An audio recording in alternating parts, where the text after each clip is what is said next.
रात में रसोई का काम समेटकर आरती सोने के लिए कमरे में आई तो देखा, उसके पति डॉक्टर विक्रम गहरी नींद में सो रहे थे। उनके बगल में बेटी तान्या सो रही थी। आरती ने सोने की कोशिश बहुत की लेकिन नींद जैसे आंखों से कोसों दूर थी। फिर पति के चेहरे पर नजर टिकाए आरती उन्हीं के बारे में सोचती रही। डा विक्रम सिंह कितने सरल और उदार स्वभाव के हैं। इनके साथ विवाह हुए 6 माह बीत चुके हैं और इन 6 महीनों में वह उन्हें अच्छी तरह पहचान गई है। कितना प्यार और अपनेपन के साथ उसे रखते हैं। उसे तो बस ऐसा लगता है जैसे एक ही झटके में किसी ने उसे दलदल से निकालकर किसी महफूज जगह पर लाकर खड़ा कर दिया है। उसका अतीत क्या है, इस बारे में कुछ भी जानने की डा विक्रम ने कोई जिज्ञासा जाहिर नहीं की और वह भी अभी कुछ कहाँ बता पाए है। लेकिन इसका मतलब यह भी नहीं कि वह उनको धोखे में रखना चाहती है। बस उन्होंने कभी पूछा नहीं इसलिए उसने बताया नहीं। लेकिन जिस दिन उन्होंने उसके अतीत के बारे में कुछ जानने की इच्छा जताई तो वह कुछ भी छिपाएगी नहीं, सब कुछ सच सच बता देगी। इसी के साथ आरती का अतीत एक चलचित्र की तरह उसकी बंद आंखों में उभरने लगा। वह कहाँ कहाँ चली गई और फिर कैसे भटकते भटकते वह मुंबई की बार गर्ल से डॉक्टर विक्रम सिंह की पत्नी बन अब एक सफल घरेलू औरत का जीवन जी रही है। आज की आरती अतीत में मुंबई की एक बार गर्ल बबली थी। बार बालाओं के काम पर कानूनन रोक लगते ही बबली ने समझ लिया था कि अब उसका मुंबई में रहकर कोई दूसरा काम करके अपना पेट भरना संभव नहीं है। मुंबई के एक छोर से दूसरे छोर तक जिधर भी जाएगी लोगों की पहचान से बाहर ना होगी। अतः उसने मुंबई छोड़ देने का फैसला किया। गुजरात के सूरत जिले में उसकी सहेली चंदा रहती थी। उसने उसी के पास जाने का मन बनाया और एक दिन कुछ जरूरी कपड़े तथा बचा के रखी पूंजी लेकर सूरत के लिए गाड़ी पकड़ ली। सूरत पहुंचने से पहले ही बबली ने चंदा के यहाँ जाने का अपना विचार बदल दिया क्योंकि ताड़ से गिरकर वह खजूर पर अटकना नहीं चाहती थी। चंदा भी सूरत में उसी तरह के धंधे से जुड़ी थी। बबली के लिए सूरत बिल्कुल अजनबी व अपरिचित शहर था जहां वह अपने पुराने धंधे को छोड़कर नया जीवन शुरू करना चाहती थी। इसीलिए शहर के मुख्य बाजार में स्थित होटल में एक कमरा किराए पर लिया और कुछ दिन वहीं रहना ठीक समझा ताकि इस शहर को जान समझ सके। बबली को जब कुछ अधिक समझ में नहीं आया तो कुकरी का 3 माह का कोर्स उसने ज्वाइन कर लिया। इसी दौरान बबली सरकारी अस्पताल से कुछ दूरी पर संभ्रांत कॉलोनी में एक कमरा किराए पर लेकर रहने लगी। कोर्स सीखने के दौरान ही उसने अपने मन में दृढ़ता से तय कर लिया कि अब एक सभ्य परिवार में कुक का काम करती हुई वह अपना आगे का जीवन ईमानदारी के साथ व्यतीत करेगी। कुकरी की ट्रेनिंग के बाद बबली को अधिक प्रतीक्षा नहीं करनी पड़ी। जल्दी ही उसे एक मनमाफिक विज्ञापन मिल गया और पता पूछती हुई वह सीधे वहां पहुंची। दरवाजे की घंटी बजाई तो घर की मालकिन वसुधा ने द्वार खोला। बबली ने अत्यंत शालीनता से नमस्कार करते हुए कहा, आंटी, अखबार में आपका विज्ञापन पढ़ कर आई हूँ। मेरा नाम बबली है। ठीक है, अंदर आओ। वसुधा ने उसे अंदर बुलाकर इधर उधर की बातचीत की और अपने यहाँ काम पर रख लिया। अगले दिन से बबली ने काम संभाल लिया। घर में कुल 3 सदस्य थे। घर के मालिक अरविंद सिंह, उनकी पत्नी वसुधा और इंजीनियरिंग की पढ़ाई कर रहा बेटा राजन।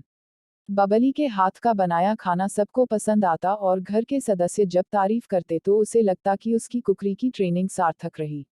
दूसरी तरफ बबली का मन हर समय भयभीत भी रहता कि कहीं किसी हाव भाव से उसके नाचने गाने वाली होने का शक किसी को न हो जाए। यद्यपि इस मामले में वह बहुत सजग रहती फिर भी 5-6 सालों तक उसी वातावरण में रहने से उसका अपने पर से विश्वास उठ सा गया था। एक दिन शाम के समय परिवार के तीनों सदस्य आपस में बातचीत कर रहे थे। बबली रसोई में खाना बनाने के साथ साथ कोई गीत भी गुनगुना रही थी कि राजन की आवाज कानों में पड़ी, बबली जी, एक गिलास पानी दे जाना। गाने में मगन बबली ने गिलास में पानी भरा और हाथ में लिए ही अटकती मटकती चाल से राजन के पास पहुंची और उसके होंठों से गिलास लगाती हुई बोली, पीजिए न बाबूजी।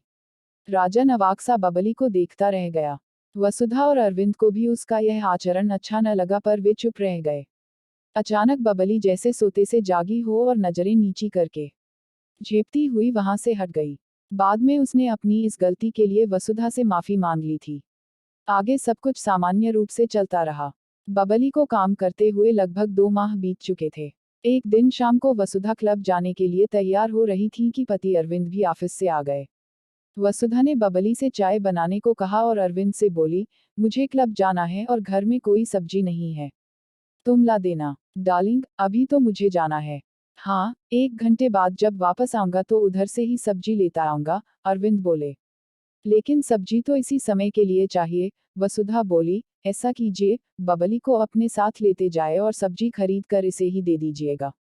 यह लेती आएगी। चाय पीने के बाद अरविंद ने बबली से चलने को कहा तो वह दूसरी तरफ का आगे का दरवाजा खोलकर उनकी बगल की सीट पर धम से बैठ गई और जैसे ही गाड़ी आगे बढ़ी, अचानक अरविंद के कंधे पर हाथ मारकर बबली बोली, अपन को एक सिगरेट चाहिए, है क्या? अरविंद चौंक से गए। यह कैसी लड़की है? फिर बबली की आवाज कानों में पड़ी, लाओ ना बाबूजी, सिगरेट है। अरविंद ने गाड़ी रोक दी और उसकी तरफ देखते हुए जोर से बोले, बबली, आज तू पागल हो गई है क्या? सिगरेट पिएगी? अरविंद की आवाज बबली के कानों में गरम लावे जैसी पड़ी। तंद्रा टूटते ही उसे लगा कि अतीत के दिनों की आदतें उस पर न चाहते हुए भी जब तब हावी हो जाती हैं। अपने को संभालती हुई बबली बोली, अंकल, आज मैं बहुत थकी हुई थी। आपकी गाड़ी में हवा लगी तो झपकी आ गई। उसी में पता नहीं कैसे कैसे सपने आने लगे, जैसे कोई सिगरेट पीने को मांग रहा हो। माफ कीजिए अंकल, गलती हो गई। हाथ जोड़कर बबली गिड़गिड़ाई। अरविंद को बबली की यह बात सच लगी और वह चुप हो गए। कार आगे बढ़ी। ढेर सारी सब्जियां खरीदवाकर अरविंद ने बबली को घर छोड़ा और अपने काम से चले गए। अरविंद ने इस घटना का घर पर कोई जिक्र नहीं किया। वह अनुमान भी नहीं लगा सके कि बबली बार बाला है, पर उसकी कमजोरी को उन्होंने भांप लिया था। बबली को अपनी इस फूहड़ता पर बड़ी ग्लानि हुई। उसे समझ में नहीं आ रहा था कि इतना सावधान रहने पर भी उससे बार बार गलती क्यों हो जाती है। उसने दृढ़ निश्चय किया कि वह भविष्य में अपने पर नियंत्रण रखेगी ताकि उसका काला अतीत आगे के जीवन में अपनी कालिमा न फैला सके। बीतते समय के साथ सब कुछ सामान्य हो गया। बबली अपने काम में इस कदर तल्लीन हो गई कि सिगरेट मांगने वाली घटना को भूल ही गई। एक दिन वसुधा ने बबली को चाबी पकड़ाते हुए कहा, मुझे दोपहर बाद एक सहेली के घर जन्मदिन पार्टी में जाना है, तुम समय से आकर खाना बना देना। मुझे लौटने में देर हो सकती है। राजन तो आज हॉस्टल में रुक गया है, लेकिन अरविंद जी को समय से खाना खिला देना। जी आंटी, लेकिन अगर साहब को आने में देर होगी तो मैं मेज पर उनका खाना लगाकर चली जाऊंगी। ठीक है, चली जाना। शाम को जल्दी आने की जगह बबली कुछ देर से आई तो देखा दरवाजा अंदर से बंद है। उसने दरवाजे की घंटी बजाई तो अरविंद ने दरवाजा खोला। उसे कुछ संकोच हुआ, फिर भी काम तो करना ही था। सो अंदर सीधे रसोई में जाकर अपने काम में लग गई। बर्तन व रसोई साफ करने के बाद बबली बैठकर सब्जी काट रही थी कि अरविंद ने कॉफी बनाने के लिए बबली से कहा। कॉफी बनाकर बबली उसे देने के लिए उनके कमरे में गई तो देखा, वह पलंग पर लेटे हुए थे और उन्होंने इशारे से कॉफी की ट्रे को पलंग की साइड टेबल पर रखने को कहा। बबली ने अभी कॉफी की ट्रे रखी ही थी कि उन्होंने उसका हाथ पकड़कर खींच लिया। वह धम से उनके ऊपर गिर पड़ी। उसे अपनी बाहों में भरते हुए अरविंद ने कहा, जाने मन, तुमने तो कभी मौका नहीं दिया, लेकिन आज यह सुअवसर मेरे हाथ लगा है। बबली अपने को उनके बंधन से छुड़ाते हुए बोली, छोड़िए अंकल, क्या करते हैं? लेकिन अरविंद ने उसे छोड़ने की जगह अपनी बाहों में और भी शक्ति के साथ जकड़ लिया। अपने बचने का कोई रास्ता न देखकर बबली ने हिम्मत करके एक जोरदार तमाचा अरविंद के गाल पर जड़ दिया। अप्रत्याशित रूप से पड़े इस तमाचे से अरविंद बौखला से गए। दो कौड़ी की छोकरी, तेरी यह हिम्मत, कहते हुए अरविंद उस पर जानवरों जैसे टूट पड़े थे कि तभी दरवाजे की घंटी बज उठी और उनकी पकड़ एकदम ढीली पड़ गई। बबली को लगा कि जान में जान आए और भागकर उसने दरवाजा खोल दिया। सामने वसुधा खड़ी थी। उनसे बिना कुछ कहे बबली रसोई में खाना बनाने चली गई। खाना बनाने का काम समाप्त कर बबली जाने के लिए वसुधा से कहने आए। वसुधा ने देखा खाना पीना सब कुछ तरीके से मेज पर सज गया था। उसकी प्रशंसा करती हुई वसुधा ने कहा, बबली, मुझे तुम्हारा काम बहुत पसंद आता है। मैं जल्दी ही तुम्हारे पैसे बढ़ा दूंगी। इतने समय में बबली ने निश्चय कर लिया कि अब वह इस घर में काम नहीं करेगी। अतः दुखी स्वर में बोली, आंटी, इतने दिनों तक आपके साथ रहकर मैंने बहुत कुछ सीखा है, लेकिन कल से मैं आपके घर में काम नहीं करूंगी। मुझे क्षमा कीजिएगा, मेरा भी कोई आत्मसम्मान है जिसे खोकर मुझे कहीं भी काम करना मंजूर नहीं है। अरे, यह तुझे क्या हो गया? मैंने तो कभी भी तुझे कुछ कहा नहीं, वसुधा ने जानना चाहा।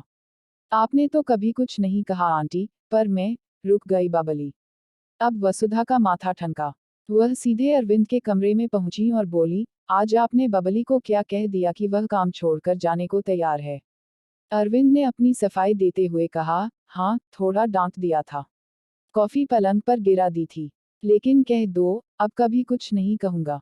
पति की बात को सच मानकर वसुधा ने बबली को बहुतेरा समझाया, लेकिन वह काम करने को तैयार नहीं हुई। घर आकर पहले तो बबली की समझ में नहीं आया कि अब वह क्या करे। अगले दिन जब तनावरहित होकर वह आगे के जीवन के बारे में सोच रही थी तो उसे पड़ोस में रहने वाली हमउम्र नर्स का ध्यान आया। बस उसके मन में ख्याल आया कि क्यों न वह भी नर्स की ट्रेनिंग लेकर नर्स बन जाए और अपने को मानव सेवा से जोड़ ले। इससे अच्छा कोई दूसरा कार्य नहीं हो सकता। उस नर्स से मिलकर बबली ने पता करके नर्स की ट्रेनिंग के लिए आवेदन पत्र भेज दिया और कुछ दिनों बाद उसका चयन भी हो गया। ट्रेनिंग पूरी करने के बाद उसे सरकारी अस्पताल में नर्स की नौकरी मिल गई। नर्स के सफेद लिबास में वह बड़ी सुंदर व आकर्षक दिखती थी। अस्पताल में डॉक्टर विक्रम सिंह की पहचान अत्यंत शांत स्वभाव के, व्यवहार कुशल और आकर्षक व्यक्तित्व वाले डॉक्टर के रूप में थी। बबली को उन्हीं के स्टाफ में जगह मिली तो साथी नर्सों से पता चला कि डॉक्टर विक्रम विधुर हैं।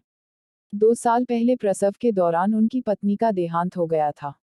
उनकी एक 3.5 साल की बेटी भी है जो अपनी दादी माँ के साथ रहती है। इस हादसे के बाद से ही डॉक्टर विक्रम शांत रहने लगे हैं। उनके बारे में सब कुछ जान लेने के बाद बबली के मन में डॉक्टर के प्रति गहरी सहानुभूति हो आई। बबली का हमेशा यही प्रयास रहता कि उससे कोई ऐसा काम न हो जाए जिससे डॉक्टर विक्रम को किसी परेशानी का सामना करना पड़े। अब सुबह शाम मरीजों को देखते समय बबली डॉक्टर विक्रम के साथ रहती। इस तरह साथ रहने से वह डॉ विक्रम के स्वभाव को अच्छी तरह से समझ गई थी और मन ही मन उनको चाहने भी लगी थी, लेकिन उसमें अपनी चाहत का इजहार करने की न तो हिम्मत थी और न हैसियत। वह जब कभी डॉक्टर को लेकर अपने सुंदर भविष्य के बारे में सोचती तो उसका अतीत उसके वर्तमान और भविष्य पर काले बादल बन छाने लगता और वह हताश सी हो जाती। एक दिन डॉक्टर विक्रम ने उसे अपने कमरे में बुलाया तो वह सहम गई। लगा शायद किसी मरीज ने उसकी कोई शिकायत की है। जब वह डरी सहमी डॉक्टर के कमरे में दाखिल हुई तो वहां कोई नहीं था।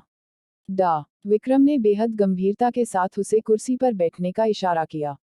वह पहले तो हिचकिचाई पर डॉक्टर के दोबारा आग्रह करने पर बैठ गई। कुछ इधर उधर की बातें करने के बाद डॉक्टर विक्रम ने स्पष्ट शब्दों में पूछा, मिस बबली, आपके परिवार में कौन कौन है? सर, मैं अकेली हूँ। नौकरी क्यों करती हो? घर में क्या? इतना कहते कहते डॉक्टर विक्रम रुक गए। जी, आर्थिक ढंग से मैं बहुत कमजोर हूँ। डॉक्टर के सवाल का कुछ और जवाब समझ में नहीं आया तो बबली ने यही कह दिया।